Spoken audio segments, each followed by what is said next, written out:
Fly with Nancy Gupta. इस video में हम पढ़ने वाले हैं chapter number 3 of class 9 in history, that is Nazism and the rise of Hitler.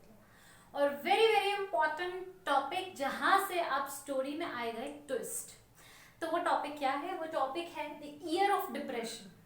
ठीक, अब आपको ये जानकर थोड़ा सा शॉक लगेगा कि ईयर ऑफ डिप्रेशन फ्रांस में जब आया था तो उनकी खुद की वजह से आया था, because of the rose of the population and the productivity and the demand is not match each other.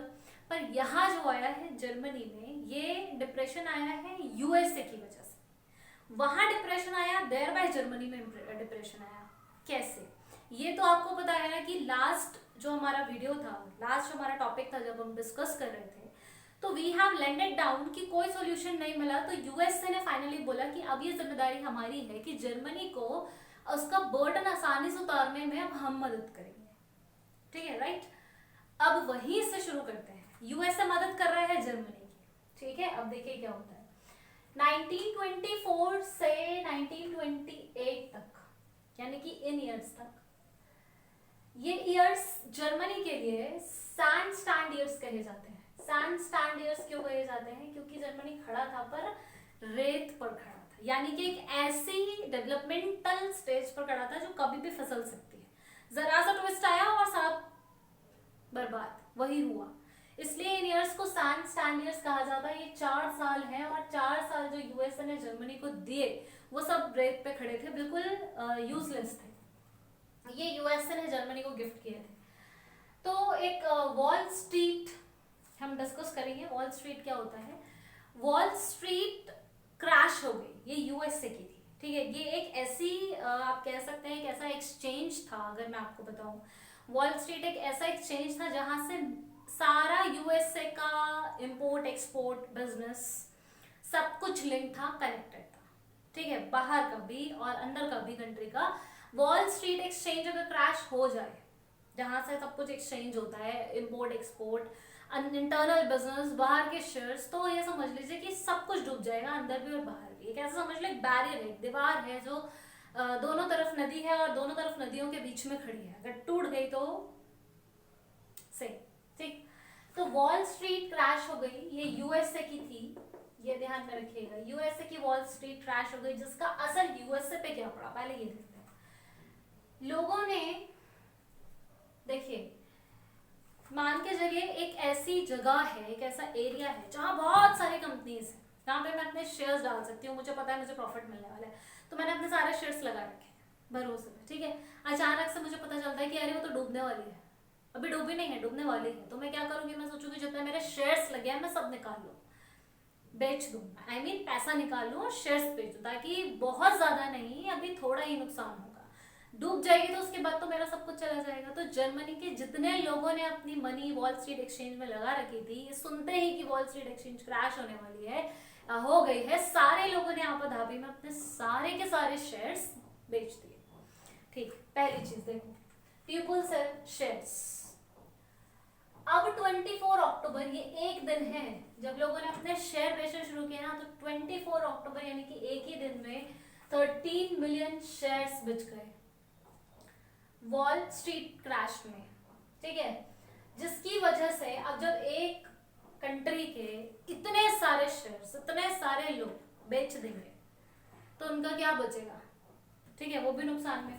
तो जिसकी वजह से जर्मन डिप्रेशन, जर्मन में जो था वो डिप्रेशन आ गया, दैट इज 29 to 32। ठीक है, अब 29 से 32 तक पूरा जर्मनी एक ग्रेट डिप्रेशन में रहा, बहुत बदहाली में रहा। अब क्या क्या हुआ? पहले यूएसए पे उसका क्या असर हुआ डिप्रेशन का? यूएसए की सारी फैक्ट्री शट डाउन हो गई, इंपोर्ट एक्सपोर्ट शट डाउन हो गया, जितने फार्मर्स थे उनका प्रोडक्टिविटी खराब हो गया, सबका जो अपना खुद का बिजनेस रन हो रहा था वो भी स्पॉइल हो गया। इन शॉर्ट अगर मैं कहूँ तो टोटल रिसेशन आ गया था यूएसए में in the year of 29 and 32। Clear है?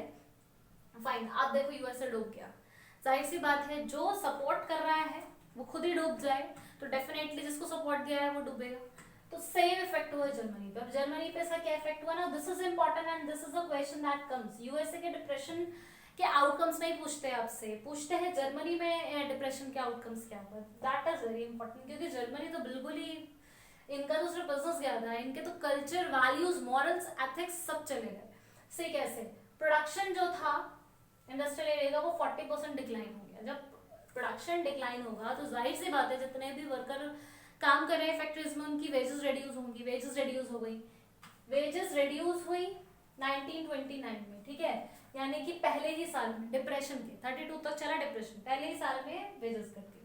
6 मिलियन पीपल ने अपनी जॉब को दी। मार्क करिए, 6 million people became jobless and unemployed. अब ये हालत ये थी कि सड़क पे लोग अपने गले में टैग लगाए बैठे थे, willing to do any work. That means आप कोई भी काम दे दो, घर का, कपड़ा, झाड़ू, पोछा, बर्तन, will do all, will do all, any kind of work. मतलब एजुकेटेड लोग गले में टैग लगाए बैठे थे, uneducated नहीं, educated one holding degrees, and they were sitting on the streets of the road with the tags down that willing to do any work. That means either educated or uneducated, कोई भी तरीके का काम हो वो सब करेंगे। फिर देखिए यूथ टू क्रिमिनल एक्टिविटीज। अब देखो जब आदमी सड़क पे बैठा है उसको काम नहीं मिल रहा, तभी भी नहीं मिल रहा, जब वो कोई भी काम करने के लिए रेडी है तभी भी नहीं मिल रहा, तो वो क्या करेगा मजबूरी में? मजबूरी में जो यूथ था, जो यंग पीपल थे, they took to criminal activities, चोरी चकारी, ठीक है, मारना, लूट मचाना, ये सब शुरू कर दिया लोगों ने।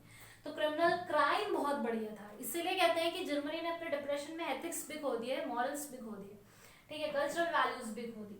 जितने भी लोग बिजनेस के थे, यहाँ पे एक अलग सा एक माहौल था बिजनेस में। जब बिजनेस में क्राइसिस आया ना जर्मनी में, तो क्या हुआ, देखिए क्या होता है कि लोग डरते हैं कि मेरा पैसा डूब जाएगा, बिजनेस खराब हो जाएगा। यहाँ पे पता है बिजनेस पर्सन क्या किस बात से डर रहे थे? एंग्जाइटी हो रही थी उन्हें, इस बात से हो रही थी कि कहीं ऐसा ना हो कि डिप्रेशन हमें वर्किंग क्लास के बराबर ले आए, लेबर क्लास के बराबर ले आए, नीचे ले आए, हम लोग भी उन्हीं के लेवल के हो जाए। तो वो ये सोच से ज्यादा घबरा रहे थे।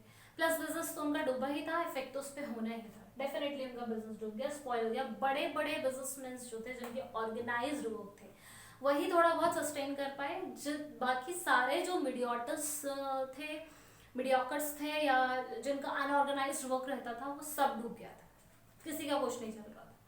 Then empty stomachs and which leads to despair. तो जितनी भी वुमेन्स थी वो अपने फैमिलीज को, अपने किड्स को खाना नहीं खिला पा रही थी, बच्चे बिल्कुल भूखे थे, खाली पेट थे, और जिसकी वजह से पूरे जर्मनी में मायूसी का, मातम का माहौल फैल गया था।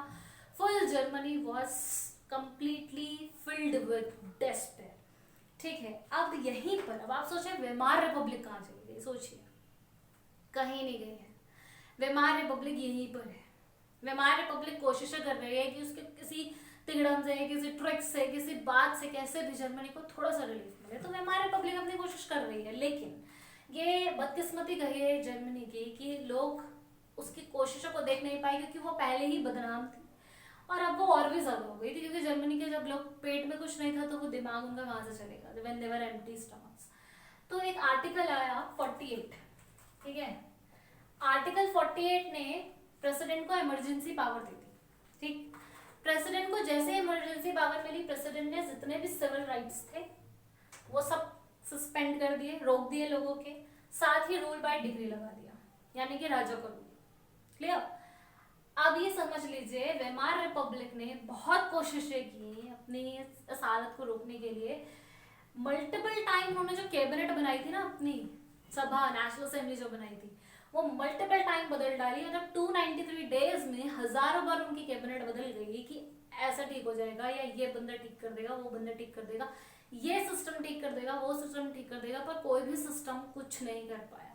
But they failed, they were left with no solution. Ultimately जब वो कुछ नहीं कर पाए तो लोगों का विश्वास डेमोक्रेसी से, लोगों का विश्वास रिपब्लिक से, लोगों का विश्वास बिल्कुल होप जो थी वेमार रिपब्लिक से, 1% जो उसको सपोर्टर में होप थी वो भी चली गई। मतलब आप समझ लीजिए Weimar Republic is good for nothing now. वो अपनी पूरी आइडेंटिटी खो चुकी है। पीपल आर ऑल्सो लाइक कुछ भी चलेगा, वेमार नहीं चलेगा। समझ में? बिल्कुल विश्वास नहीं है, बिल्कुल होप नहीं है। और यहाँ की कंडीशन तो ये थी कि बहुत वर्स्ट थी, बहुत वर्स्ट थी। आप समझ सकते हो कि जब लोग सड़क पर बैठे हैं और खाना छीन कर भाग रहे हैं, ठीक है, दुकान पे कुछ मिल रहा है तो लूट मचा दी, ये कंडीशन थी। Because they were having nothing to eat. और जब कोई एम्प्टी स्टमक रहेगा, किसी का फैमिली एम्प्टी स्टमक रहेगा, तो वो कैसे ना कैसे करके मैनेज तो करेगा खाना, भले आप उसको चोरी चकारी करनी पड़े। तो दोस्त थिंग्स, क्राइम एकदम अपने टॉप पर था उस टाइम।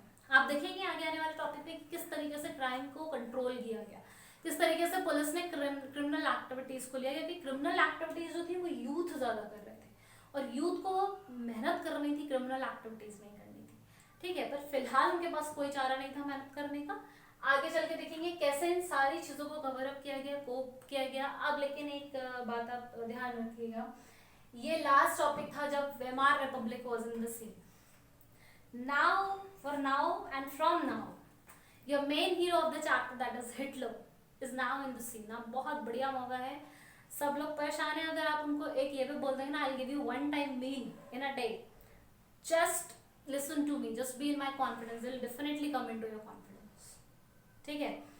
वही हुआ, अब हिटलर आएंगे, मिलिट्री पावर लाएंगे और सारे लोगों को अपने कॉन्फिडेंस में करेंगे, और उसके बाद फिर एक और सीन आएगा, फिर स्टोरी फिर एक टर्न लेगी, because this chapter was damn interesting to study.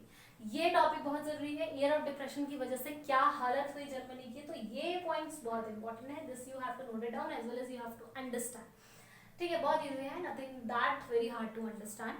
So stay tuned for the next lecture, we'll meet with a new turn in the story. Till then, stay healthy. Bye bye.